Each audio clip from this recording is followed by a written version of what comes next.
What's good, YouTube? Welcome to part 3 of the Whatcast first impressions look at the Farstriders expansion for Warhammer Underworlds Shadespire.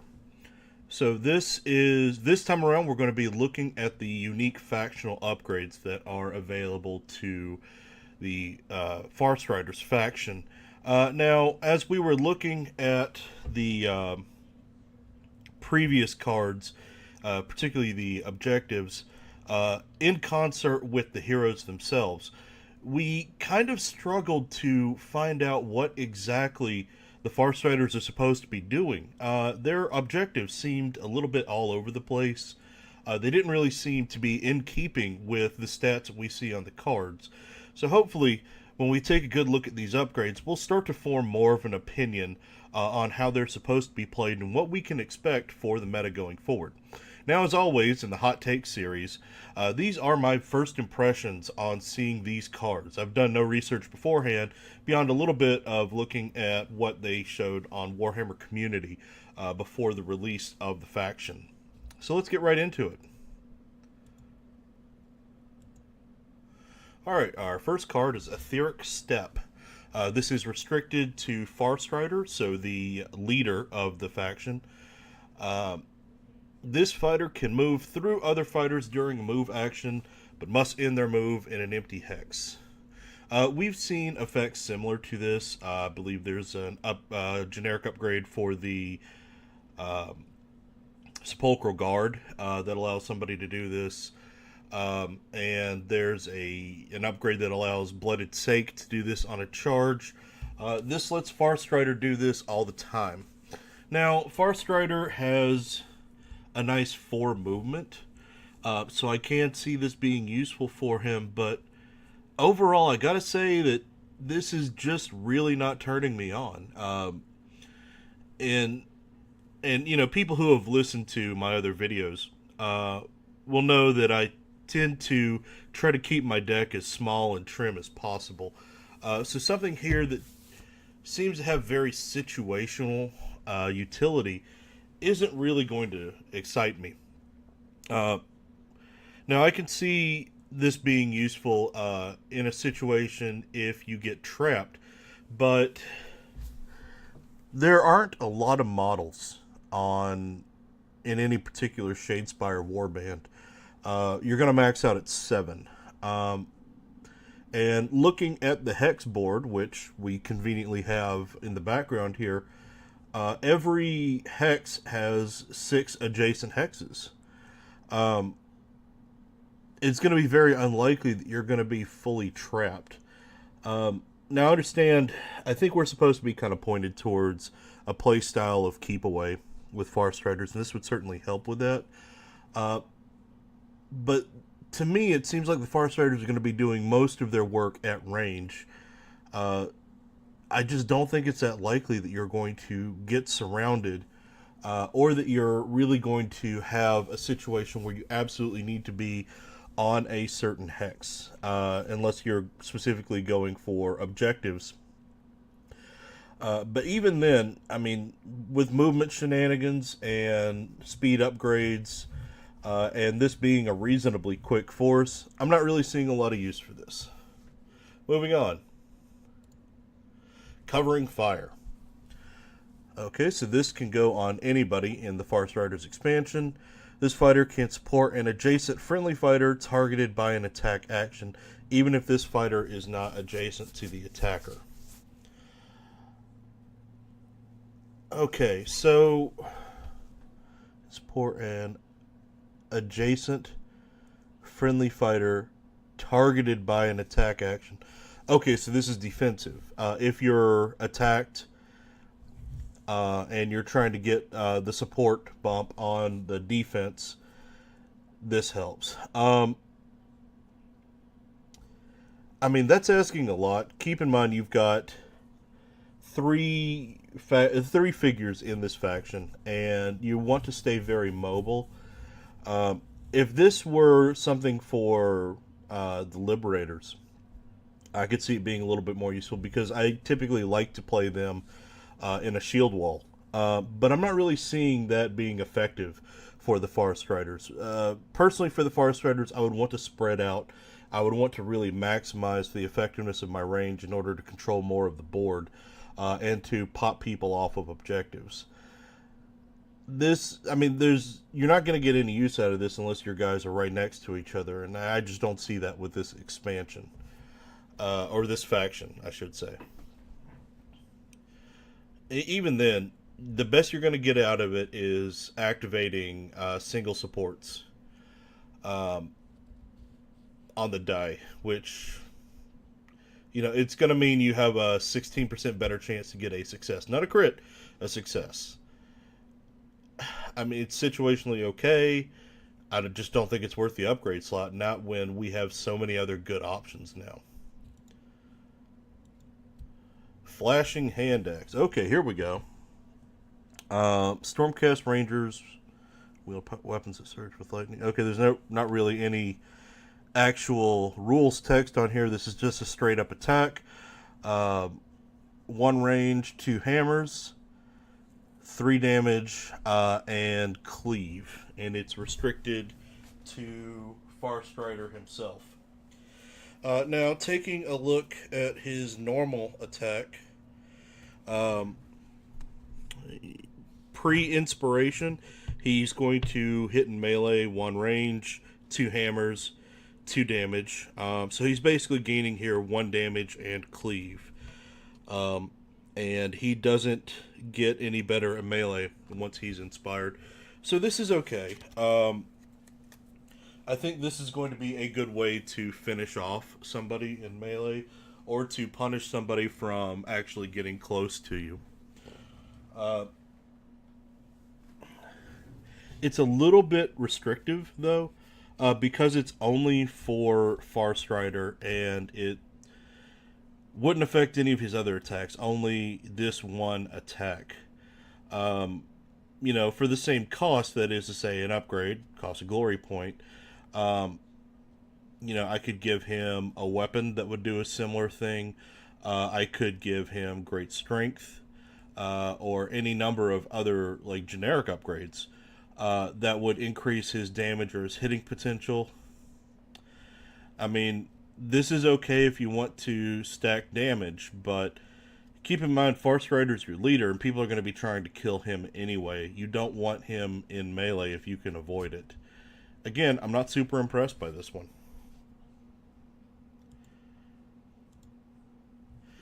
Furious Blow. This is restricted to Eagle Eye, who is, in our parlance, Axe Guy. Reaction during attack action that targets this fighter and has failed. The fighter cannot be driven back and can make an attack action. It must target the attacker. Okay. This one's actually pretty good. The reason why I say that is,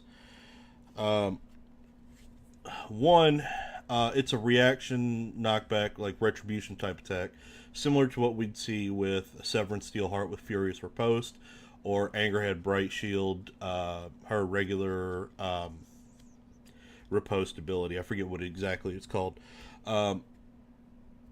But the nice thing about this is, one, it doesn't have a chance to proc.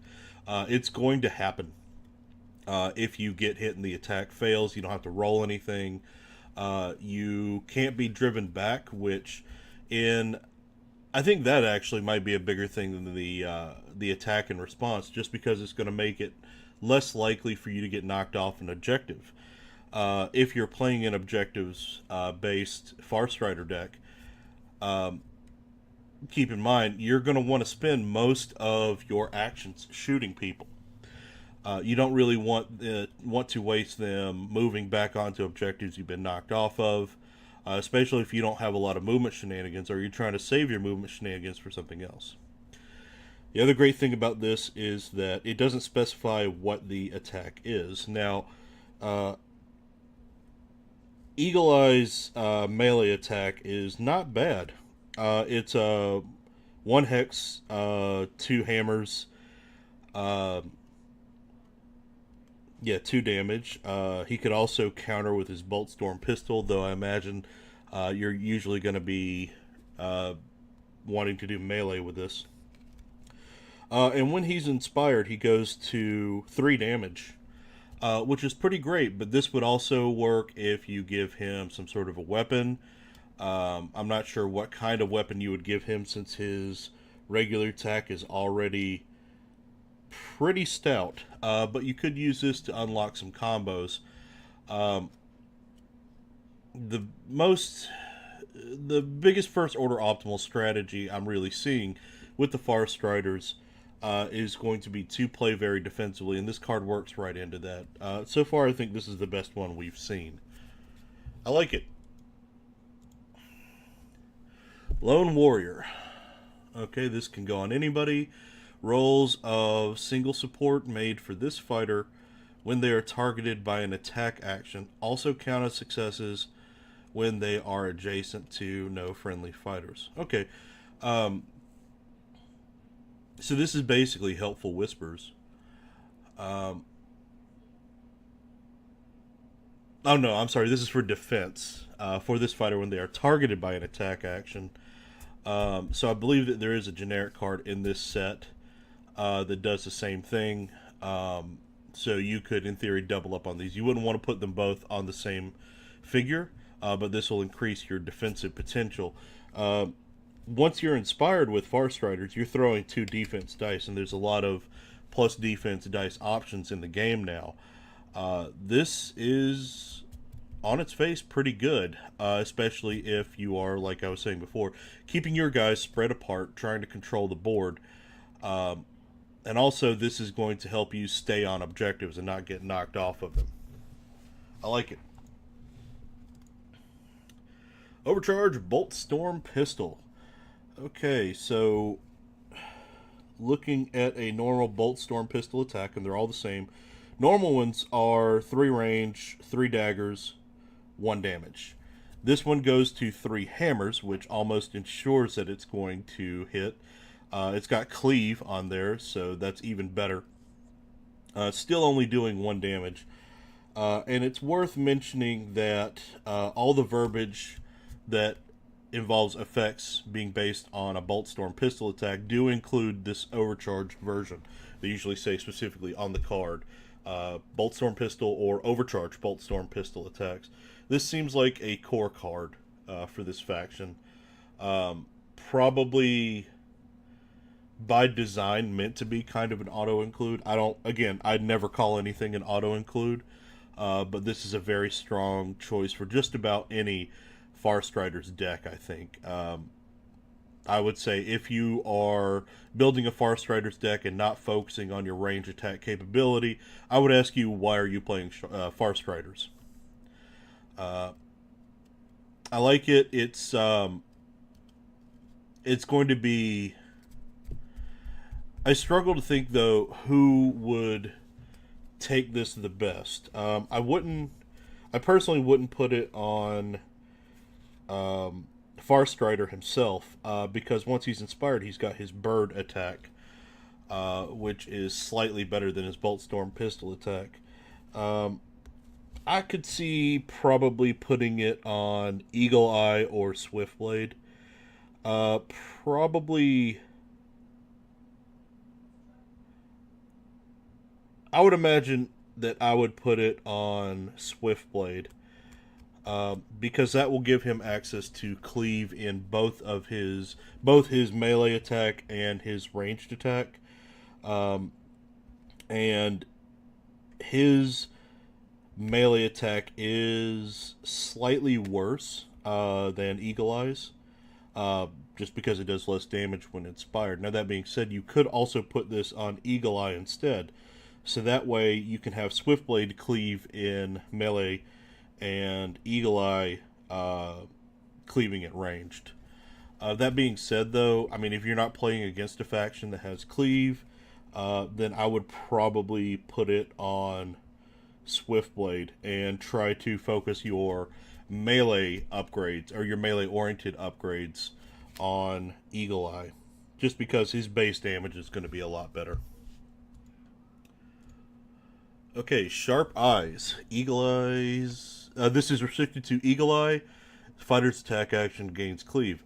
Okay, So ignore what I just said about Overcharge Boltstorm Pistol. If you're running this card, this will make both his Boltstorm Pistol attack and his Charged Hand Axe cleave attacks. Where keep in mind that Swiftblade already has cleave on his melee attack. So I'm starting to see that this faction has a lot of access to cleave, which is nice, especially in a meta that's going more towards block dice. Is it worth a place in your deck, though? That's a question. All it's giving you is cleave. Would I rather have cleave than, say, one more damage dice, or one more damage, one more attack die, a weapon that's going to be, simply better than what I have right now? The problem is, if I put this in my deck as one of my 10 cards, then it's going to be entirely useless against a little less than half of the warbands that are going to be in the meta at any given time. If you consistently find yourself having trouble dealing with block defense dice characters, yeah, I would say go ahead and put it in. But in general, I can't really see throwing this into my deck unless I was doing a power deck with a lot of cards in it, more than 20. This doesn't really move the needle enough for me to want to give it one of my core 10 slots. Especially because it only affects Eagle Eye. If it was, say, if I could put it on any character and give this character cleave, I would absolutely do it. I would put it on Farstrider, and I would have him cleave people with his bird. Spinning Strike. Restricted to Swiftblade, so sword guy. One ranged, 3 daggers. That's okay. 1 damage. Oh, not great. Targets all adjacent enemy fighters. Roll for each. Restricted to Swiftblade. Oh, I don't like this at all. No, I think this is a trap. With this warband, from what I've seen so far, I really don't want to be in melee. I especially don't want to be in melee with more than one enemy fighter. And I don't want to be in melee with more than one enemy fighter with Swiftblade, who seems to have one of the weaker melee attacks in this. And the chance to do 1 damage to those enemy fighters is not really going to entice me to want to make all of those other bad decisions. And on top of that, I'd have to spend a glory point to even get this. And I'd have to give it one of my treasured upgrade slots. I don't see this. Now, just to give it a fair shake, this could be good if, for instance, I put great strength on him. So we're hitting everybody at 2. Any other kind of +1 damage. And with the structure of this warband, you're doing lots of 1 damage chip hits. Still, though, that's a lot of moving parts. That's a lot of commitment that I have to put in my deck to get this payoff, and this payoff is just not that great. If I want to hit a bunch of people with something, there's probably only going to be one point in the game where I would actually want to do that. I don't want to make it a core part of my strategy. And I'm going to want to do it with one of my stronger attacks, like Eagle Eye's 3 damage axe hit, something like that. And all of this can be done better by the ploy card Mighty Swing. I don't see a lot of purpose in this. Moving on, Swift Stride. +2 move. Anybody. That's great. Yeah, you're definitely going to want to move fast with this faction. I'm not sure why the art on here shows Oberon, Angerhead, and then Farstrider. Or no, I think that's Eagle Eye, because he's got an axe. That's weird. But in any case, yeah, +2 move is a huge bump. It's definitely worth your upgrade point, your glory point. especially in the meta where we've got cards that can give you a free upgrade. Yeah, definitely something you would want to include in your deck. If you're going for objectives, that can move you along faster, can help you play keep away. You can dodge around enemies and get to a better firing position. I can see stacking this with great speed. I'm not on the same character necessarily, but in your deck. Great speed, legendary swiftness, the other cards that'll increase movement speed. This can... Keep in mind, Farstrider has 4 movement speed, whereas his 2 backup dancers only have 2. I'm sorry, 3. Which means they're slightly slower. This can change those numbers a little bit, or it can bring Farstrider up to a name-appropriate 6 movement speed, which is going to make him a threat to anything on the board. It's like having sprint always. I like it. I like it a lot. Alright. Well-timed lunge. Okay, this is restricted to Swiftblade, Sword Guy. One range, 2 hammer attack, 3 damage, and cleave. So this gives him a little bit of parity with Eagle Eye. And gives him cleave on top of that. He's reasonably likely to hit. This makes him a pretty good threat at all ranges. Especially if you use some of the other upgrades that we mentioned earlier to increase the effectiveness of Eagle Eye as well. This could let you play a little bit of a gotcha on your opponent. Where they put a lot of resources into getting close to your enemy, and then you surprise them, and you're suddenly a strong melee threat. I think it's worth considering also that with their 2 defense dice and all of their movement capability, Farstriders are on paper almost as defensive as the Liberators. And in theory, they would be about as strong in melee. I mean, you're looking at Angerhad is an excellent tank, and then you've got Oberyn and Steelheart doing 3 damage base before upgrades. But it seems like the upgrades are kind of meant to make your faction or your Farstriders very versatile, so they can be dangerous. Almost as dangerous in melee as the Liberators, just as, or nearly almost as sturdy, and yet still have the range capability. So yeah, that by now I'm starting to kind of get a feel for what the design intention for Farstriders was supposed to be. I like that it is giving you multiple options. Yeah, I could see... In fact, I could see a strategy with this and other cards like it to play on your half of the board. Maybe rely on ploys to inspire or move across the edge of the board. Spend the first turn and maybe even half of the second turn harassing your opponent by shooting at them. Goad them into crossing into your side of the field and then ruin them in melee. But that being said, there are factions now that are incredibly powerful in melee, so your mileage may vary with this particular strategy. That just came to me off the top of my head. I do like this card though. It does open up a lot of options that I wasn't seeing before. Okay, and that is the last of them. Okay, so that is the last of the factional upgrades for the Farstriders expansion.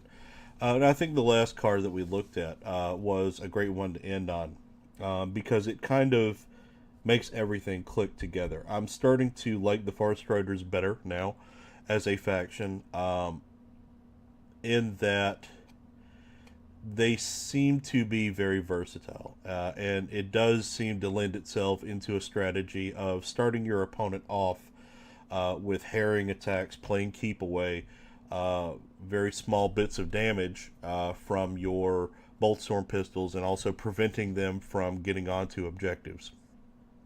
Before, in the late game, you switch gears and turn into kind of a melee-focused faction.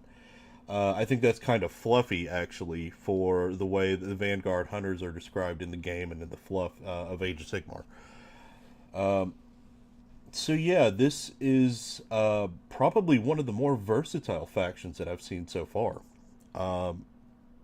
Less so than any of the other factions. It doesn't seem pigeonholed into any particular type of play. And I think that might be kind of why we were scratching our heads earlier on looking at the objectives, because they did seem a little scatterbrained. They did seem all over the place. Now that I'm kind of thinking of this faction as more based around versatility, about more around changing your strategy and your tactics mid-game, the objectives kind of make a little bit more sense. But I'd be interested to hear what you think. Please feel free to comment below. Tell me what you think about these upgrades and what kind of strategies it leads you towards. Also, what you're going to do in response to this faction if you're not playing as them, or even if you are. Other than that, thanks for watching. Please like, share, and subscribe this video to help us bring you more Warhammer Underworlds tactics content. And we'll see you in the next video.